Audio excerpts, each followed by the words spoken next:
Hey guys, இந்த video நம்ம என்ன பார்க்க போகிறோம் அப்படின்னா இங்கிலீஷ் பற்றின பேசிக்ஸ்லாம் பார்க்க போகிறோம். நீங்கள் 8th to 9th போகிறீங்க அப்படின்னா இது வந்து உங்களுக்கு ரொம்பவே யூஸ்ஃபுல்லாக இருக்கும். சரி வாங்க பார்க்கலாம். ஃபர்ஸ்ட் அலிட்ரேஷன் அப்படின்னா என்ன பார்க்கலாம். ஸோ மோனே ஒன்றாக வருவது. மோனேனா எல்லாருக்குமே தெரியும், ஃபஸ்ட் லெட்டர் சேமாக இருக்குது.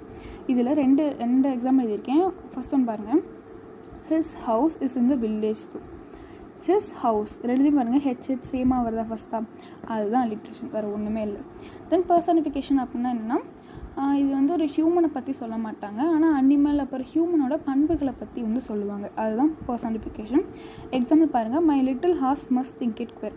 ஸோ இதில் எதுக்கு எல்லா எக்ஸாம்பிளுமே நான் வந்து ஒரு போயம்ல தான் எடுத்திருக்கேன். ஸோ அது வந்து உங்களுக்கு யூனிட் 1ல் இருக்கக்கூடிய போயம். ஸோ அதை நான் வந்து நெக்ஸ்ட் வீடியோவில் உங்களுக்கு அப்லோட் பண்ணுவேன். நீங்கள் அதை பார்த்தீங்கனாலே உங்களுக்கு இதெல்லாமே புரிஞ்சிடும். தென் பார்க்கலாம். இமேஜினரி அப்படின்னா கற்பனை. இமேஜினரி பேர்லேயே இருக்குல்ல கற்பனைன்னு.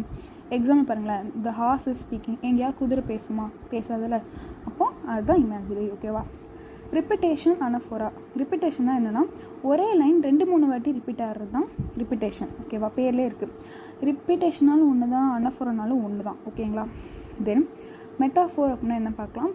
இது வந்து எப்படின்னா ஒரு சொல் இருக்கும். ஓகேங்களா? அந்த சொல் வந்து அதோட பொருள் நேரடியாக காமிக்காமல் இன்னொரு பொருளாக காமிக்கும். ஓகேங்களா? அங்கே எக்ஸாம்பிள் பாருங்கள், she is a fire cracker.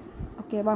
உங்களுக்கு இது பார்த்தாலே புரியும். She is a fire cracker அப்படின்னா அதுக்கு நான் வந்து வெடி அப்படின்னு கிடையாது, அவள் வந்து அந்தளவுக்கு கோவப்படுவா அப்படிங்கிறத இந்த மாதிரி வந்து காமிக்கிறாங்க. ஓகேவா? உங்களுக்கு இது புரிஞ்சிருக்குன்னு நினைக்கிறேன்.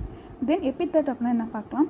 இது வந்து ஒரு பண்பை வந்து குறிக்கும். ஓகே, பண்பு அப்படின்னா இங்கே எக்ஸாம்பிள் பாருங்கள், லிட்டில் ரிவர். லிட்டில் அப்படிங்கிறது சின்ன, சிறிய அப்படிங்கிறது ஒரு பண்பு தானே. ஸோ அதை வந்து இங்கே குறிக்குது. ஸோ ஹோப் உங்களுக்கு இந்த வீடியோ புரிஞ்சிருக்கும்னு நினைக்கிறேன். புரியல அப்படின்னா இன்னொரு வாட்டி பாருங்கள். ஸோ இதே மாதிரி நம்ம பார்க்கலாம். Until then bye bye.